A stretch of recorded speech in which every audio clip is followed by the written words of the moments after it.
one transformation process might be the initiation of young men.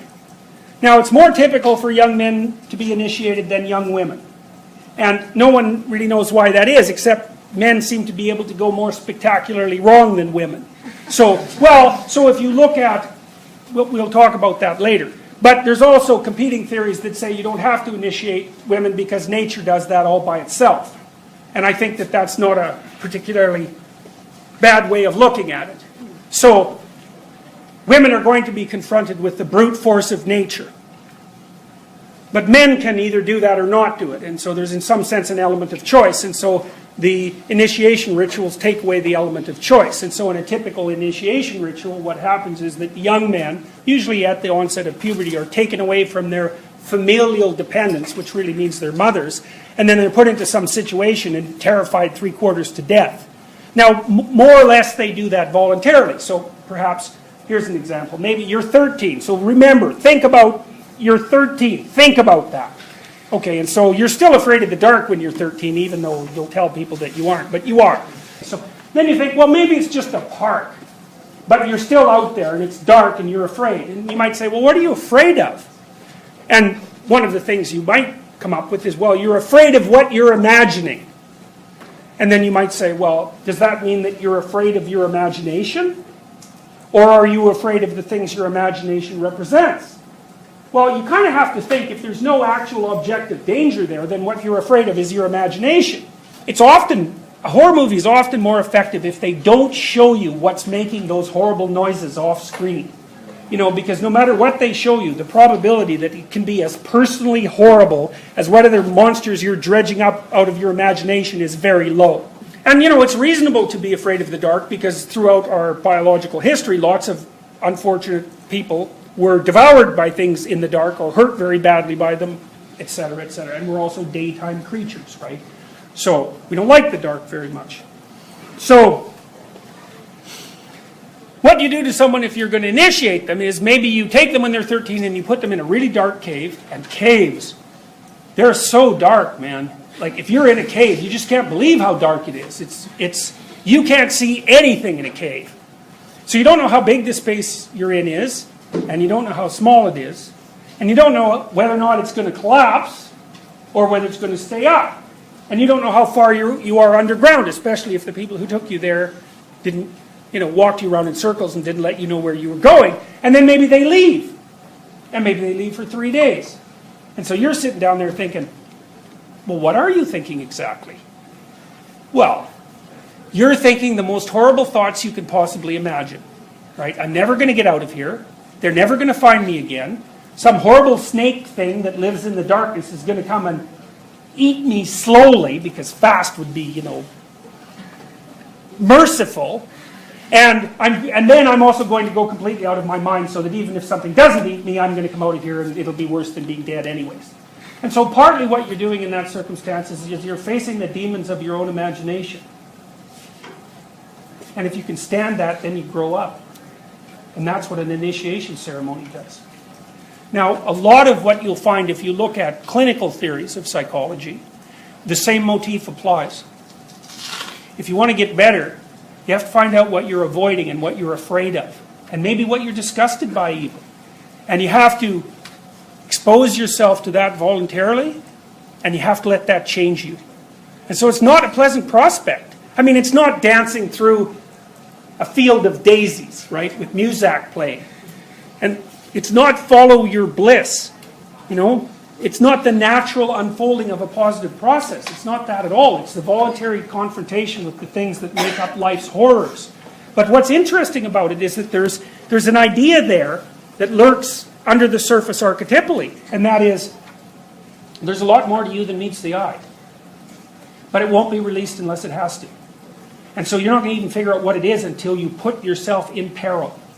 Now, part of that you might think, like, imagine that you're an introvert and you're socially awkward and you're highly neurotic, so you feel a lot of anxiety and depression. You don't like going to parties, and that's because the horrible tyrant lives at parties and always glaring at you and judging you and telling you how useless and insufficient you are. And so you go there and you don't even look at people because you know that if you did look at them, you'd just see the face of the judgmental tyrant, which, by the way, you wouldn't if you actually looked at them, but you won't because you avoid. And so you're going to go there and you're going to put yourself in this terrible situation, and if you're lucky and you're a bit awake, then you're going to incorporate all sorts of information from the external world that will help you develop your social skills and make you more sophisticated. And even if that doesn't happen, you're going to learn that you can tolerate your own fear. And you might say, well, what's better? To not be afraid or to know that you can handle being afraid? And obviously to not be afraid. But give that up, because that ain't happening. So the next best thing and the realistic thing is to know that you're the master of your own fear. And so a lot of what we're going to talk about in relationship to classical theories of personality is exactly that. It's not that the world isn't terrible. It's that the world is terrible. But you're a lot stronger than you think. Or maybe you're afraid to do what you need to do next. Well, here's a rule. Don't avoid doing things because they make you feel negative emotion if you have to do those things in order to pursue your goals. In fact, you should do exactly the opposite. So let's say you're pursuing a goal and you find that you're afraid about something and so you're avoiding it. The first thing you should think is, aha! Look, I'm afraid of something and I'm avoiding it. Dragon. Treasure. Exactly there. And that's exactly right. It's precisely right. If you're afraid of the thing, then what that means is that you're not developed enough to handle it. And you need to be. So you should think about that as a discovery, like a positive discovery. You found out where you have a weakness, and you're now able to address it. So, if you're an introvert and you think, it's Friday night, I could go to this party, but, I really don't want to. Then you think, oh, that means I should go. And that's exactly right, because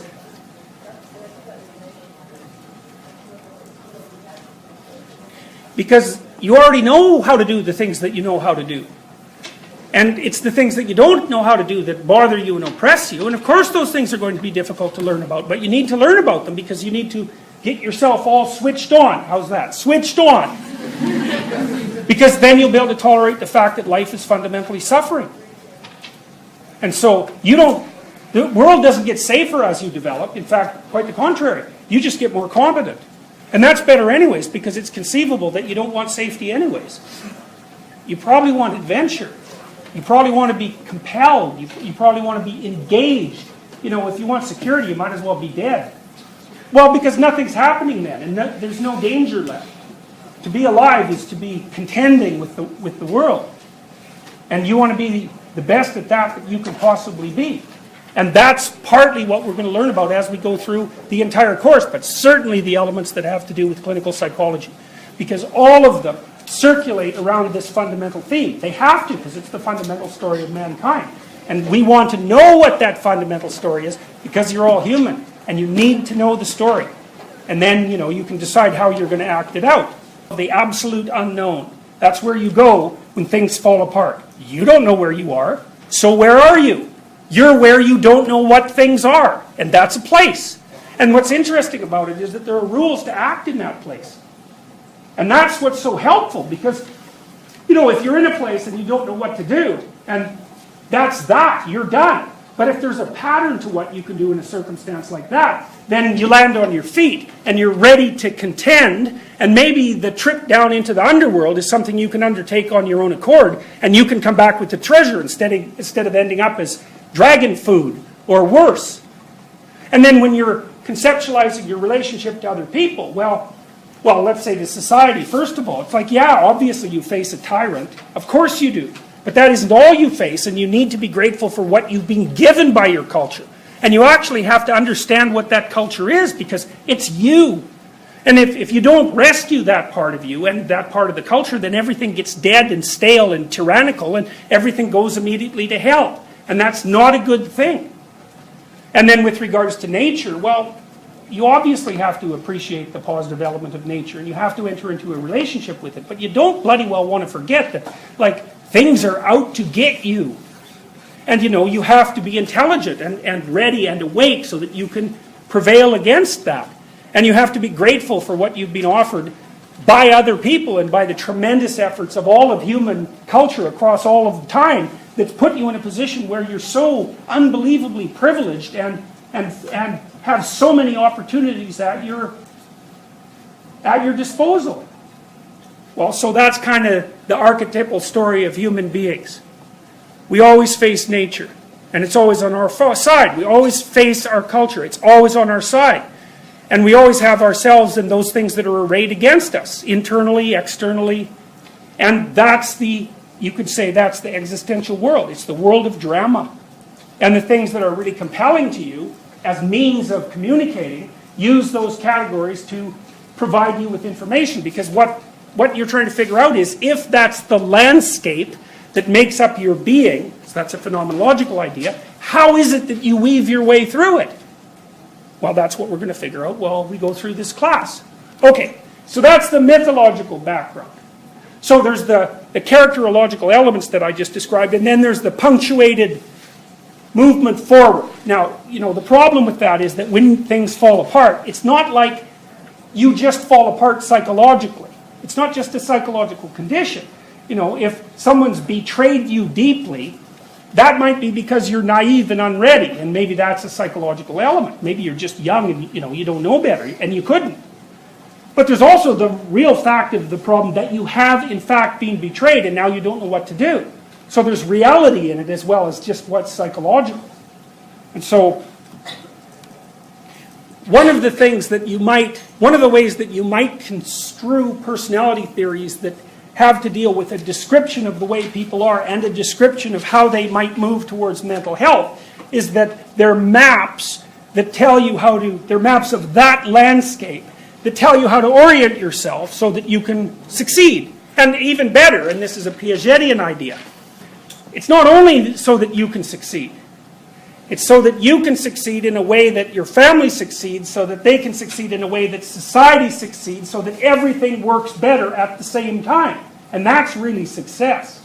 You know, and that's like, you're winning a game that everyone wants to play. Well, what a deal. You get to move forward and everyone else gets to enjoy it. Well, that's a good definition of success. It's an archetypal definition of success, actually, because if you succeed properly, then your success benefits everyone else.